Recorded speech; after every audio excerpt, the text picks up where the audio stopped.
Fala aí, galera, tranquilo? Hoje eu vou apresentar para vocês mais uma forma de fazer os cálculos da variação de entalpia, que é a lei de Hess. Até o momento, todas as aulas que nós tivemos sobre entalpia, eu mostrei para vocês reações químicas que só tinham uma etapa. Então, basicamente, o que nós vamos aprender nessa aula é calcular o ΔH em reações com duas ou mais etapas. E por que se chama de lei de Hess?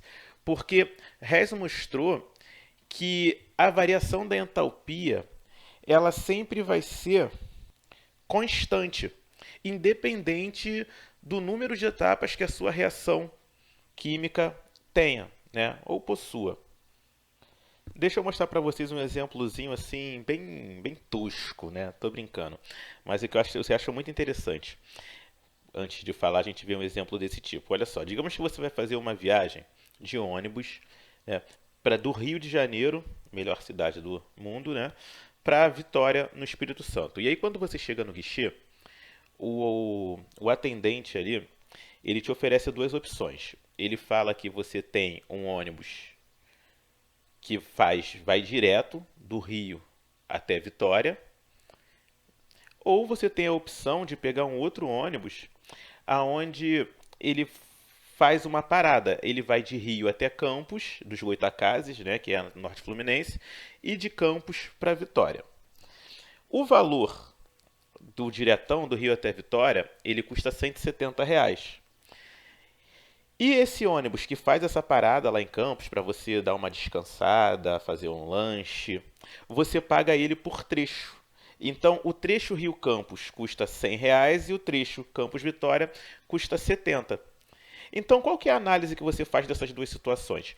Que tanto faz você indo em relação ao final, ao valor final, tanto faz você ir do Rio até Vitória ou você fazer esse trecho antes, essa parada em Campos. Se a gente pudesse transformar esse Rio Campos Vitória numa reação química de duas etapas, ela ficaria mais ou menos assim, ó. Então, Rio Campos você vai pagar R$ 60, de Campos até Vitória 70. Se isso aqui, como eu falei, se isso aqui fossem duas reações químicas e a gente fosse somar essas reações, como que eu poderia fazer essa soma? É campos no reagente e campos no. Quer dizer, eu tenho campos no produto, né? Levando em consideração que isso é uma reação. E aqui eu tenho campos no reagente. É o que a gente chama de equivalência. Quando os nossos elementos são equivalentes, a gente pode cortá-los. Então, ó, se fosse uma reação, eu poderia cortar campos. E eu ia ficar com Rio, né? Dando vitória. Certo? Ia ficar exatamente dessa forma. E para eu saber o valor, era só eu somar o valor dos trechos, né? Ou se fosse uma reação química, o ΔH de cada reação. Então, seria 100 mais 70, daria 170. E esse mesmo pensamento a gente consegue aplicar para as reações. Dá uma olhada aqui, ó. Eu tenho ele conta uma historinha aqui e eu tinha duas reações de combustão. Então, grafite mais oxigênio dando dióxido de carbono, onde a variação da minha entalpia é menos 94,1, e diamante mais oxigênio originando carbono, né? Onde a variação da entalpia ela é 94,5. Então aqui é um pouco mais energético. E aí ele fala assim, ele pergunta para você quantas quilocalorias por mol, né? Ou qual ΔH quando você transforma grafite em diamante. Então, a reação que ele quer basicamente é essa aqui. Você transformando o carbono na forma de grafite em carbono na forma de diamante. Ele quer saber qual que é a variação da entalpia. Então, olha só, vamos fazer por etapas. Primeira coisa que vocês vão fazer é analisar, né, essa reação química que ele quer que você diga a variação da entalpia. Então, olha só, grafite no reagente e diamante no produto. E aí vamos analisar as duas reações aqui. Primeira coisa, olha só. Se o grafite está no reagente e o diamante está no produto, o que eu posso tirar daqui? Que nessa segunda reação química aqui, na reação química 2, como o diamante ele está do lado do reagente, eu tenho que passar esse diamante para o produto. Tranquilo? Ah, e por que que você vai fazer isso? Por que que eu tenho que fazer isso? Cara, porque isso aqui, essa reação, ela é o resultado da soma dessas duas reações aqui, da reação 1 e 2.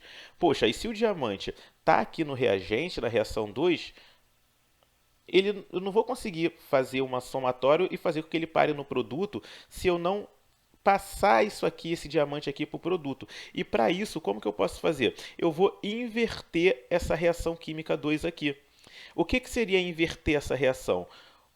Eu vou passar o CO2 para o lado esquerdo e o diamante e o oxigênio eu vou passar para o lado direito. Lembrando que isso é muito importante. Quando eu faço a inversão de uma reação, eu também tenho que inverter o sinal do meu ΔH. Então, quando eu inverto essa reação, o que que eu faço? Eu tenho que trocar esse sinal. Então, olha só, aqui a reação 1 eu não vou mexer, né? Porque grafite está do lado esquerdo, então eu vou só repetir. E a reação 2, ó, vou colocar ela aqui já invertida para vocês. Ó. Então, ó, o CO2 que estava do lado direito ó, passou para o lado esquerdo. E os elementos que estavam do lado esquerdo eu passei para o lado direito. Lembrando que eu tenho que fazer o quê? Inverter o sinal. Então era menos 94,5, agora passou a ser mais 94,5. E aí eu posso fazer o somar essas duas reações. E qual que é a lógica aqui? O somatório dessas duas reações tem que dar essa reação aqui. Então eu não fiz assim, mas eu já oriento vocês a colocarem aqui embaixo, né, como produto dessa soma, a reação dada no exercício, tá? Porque vai facilitar para vocês. E aí, ó, lembra lá do exemplo Rio Campos, Campos Vitória? CO2 do lado do produto na reação 1 e na reação 2 eu tenho CO2 do lado do reagente. Então eles são equivalentes, eu posso cortar, tá?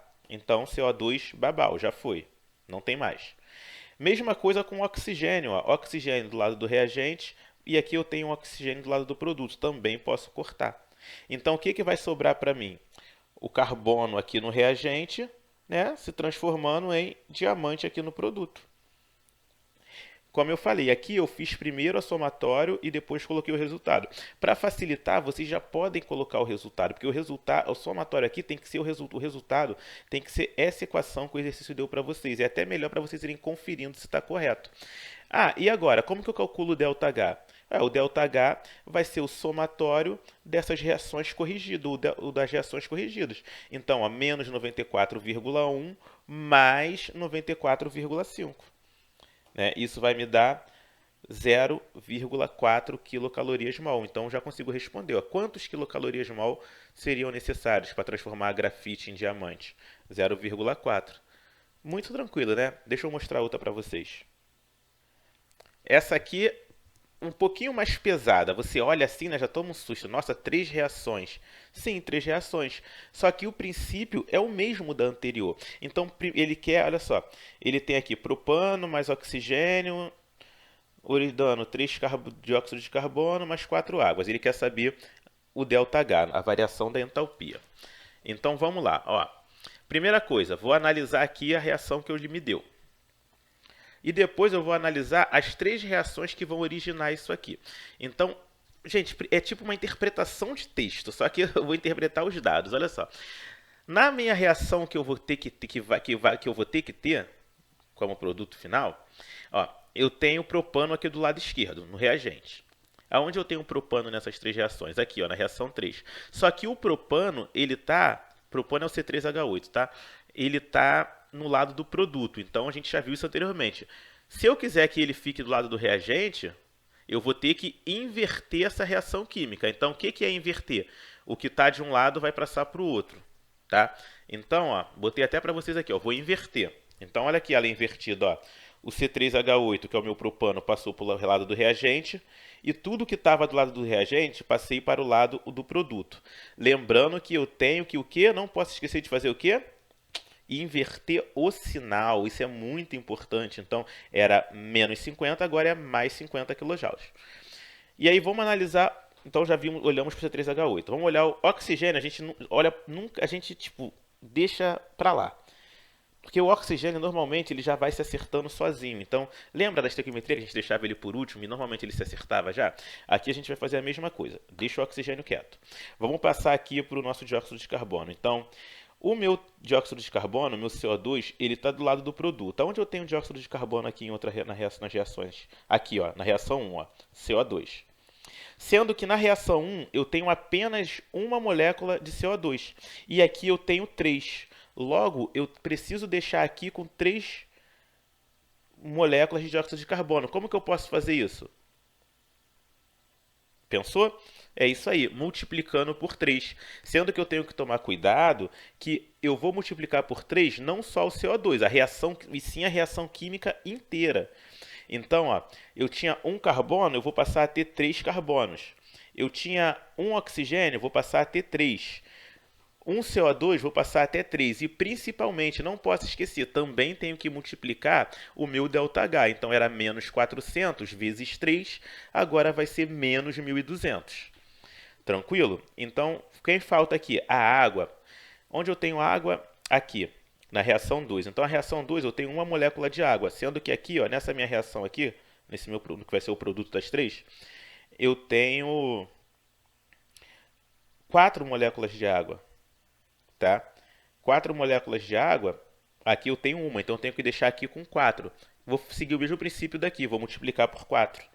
Lembrando que eu tenho que multiplicar a reação inteira. Então, ó, eu vou ficar com 4 hidrogênios, 2 oxigênios. Opa, como assim 2 oxigênios? A galera sempre trava aqui. Cara, eu tenho 1 sobre 2 oxigênio. Isso aqui é a mesma coisa que o quê? 0,5. Então, quando eu multiplico 0,5 oxigênios por 4, isso dá 2. Por isso que aqui é 2.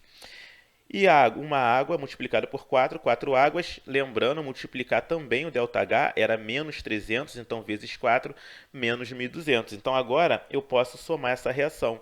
Lembrando do macete, pega isso aqui, ó, e já coloca aqui embaixo, que fica melhor para você visualizar. Eu não coloco porque eu já vou olhando para cá, já é costume, mas vocês podem botar embaixo para facilitar a vida.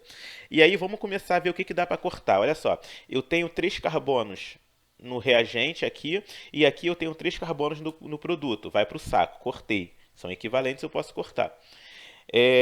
Hidrogênio, ó, eu tenho 4 hidrogênios aqui nessa segunda reação no reagente, e na terceira reação eu tenho 4 hidrogênios no produto. Posso cortar também, já foi, cortei. E aí, o que sobra para mim? Ó, no reagente, só C3H8, né, meu propano. Oxigênio, tenho 3 aqui e 2 aqui. 3 mais 2, 5 oxigênios. Reagente, não tenho mais nada. E aí, no meu produto, ó, 3 CO2 está aqui, mais 4 águas. Então, ó, como é que bateu certinho essa com essa aqui? Show! E agora eu vou calcular o ΔH. O ΔH nada mais é do que eu fazer o somatório do ΔH das reações corrigidas aqui. Então, ó, meu ΔH vai ser menos 1.200 da reação 1, menos 1.200 da reação 2, mais 50 da reação 3. E aí, quando eu faço esse cálculo, eu vou obter menos 2.350 kJ. Muito cuidado com essa matemática, porque às vezes a galera vem acertando tudinho aqui, corrige corretamente as reações e erra na matemática. Ó. Porque menos com menos, como que eu faço isso aqui? Ó? Menos com menos.